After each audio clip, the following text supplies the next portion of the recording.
Wanted to make sure that I was connected to the story of it. I got to be honest, I got a little emotionally involved in the game, at times, and something I try to, remind our players is like, hey, watch these games. Let's try not to get too, emotionally connected. But how can you not? It impacts all of us in this division, and certainly it impacts us going into this week with another division opponent.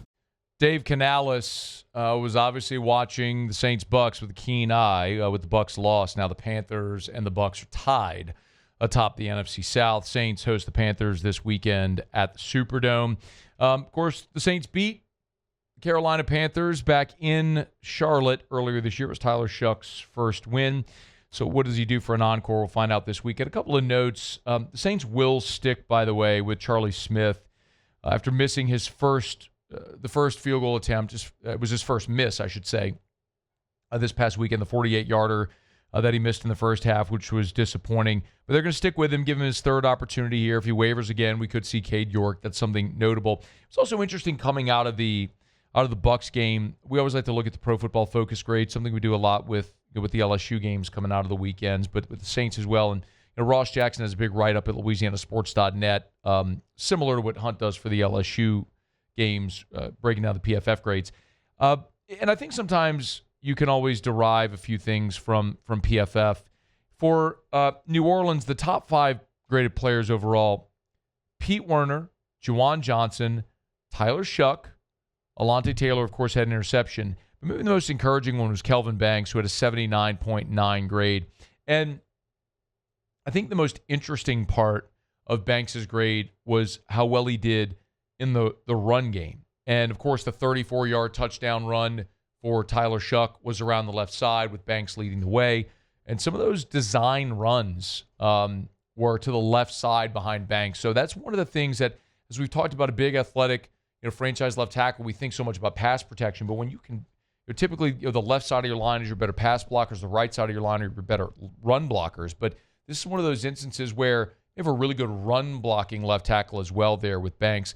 The other thing that stands out when you look at the bottom 5, your 5 lowest graded players, the lowest graded player on the entire team was Taysom Hill with a 26.9 grade.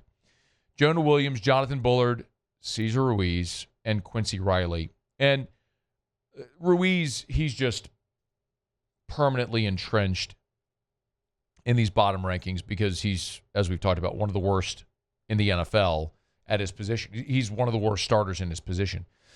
He was the lowest graded run blocker on the team. Had a nice day in pass protection, but he did allow a pressure and a hurry. And he did have the intentional man downfield penalty on the 4th down play where the Saints looked like they had converted, but it was negated as a result. Quincy Riley, his day could have been even worse. Look, Emeka Egbuka dusted Quincy Riley and on the slant, and it was just a drop. It could have been a better ball by Baker, but that's a throw that would have given Tampa a late lead in the ball game had Egbuka been able to catch it. But Riley caught a break there, but still one of your lowest graded players defensively. And it's one of the things that we keep looking for are the young guys making progress that you can build around. And Riley is one of those getting an opportunity now at cornerback opposite Kool-Aid McKinstry. So, we'll obviously keep a close eye in the final 4 games of the season on how some of these young guys continue to progress. But a nice day for Banks at left tackle, not so much for Riley at cornerback. And as it continues throughout the season, we'll keep an eye on those. But another obviously great day for Tyler Shough as well. Hey, thanks so much for watching. Please leave your comments. I love to interact. And be sure to hit the red subscribe button below.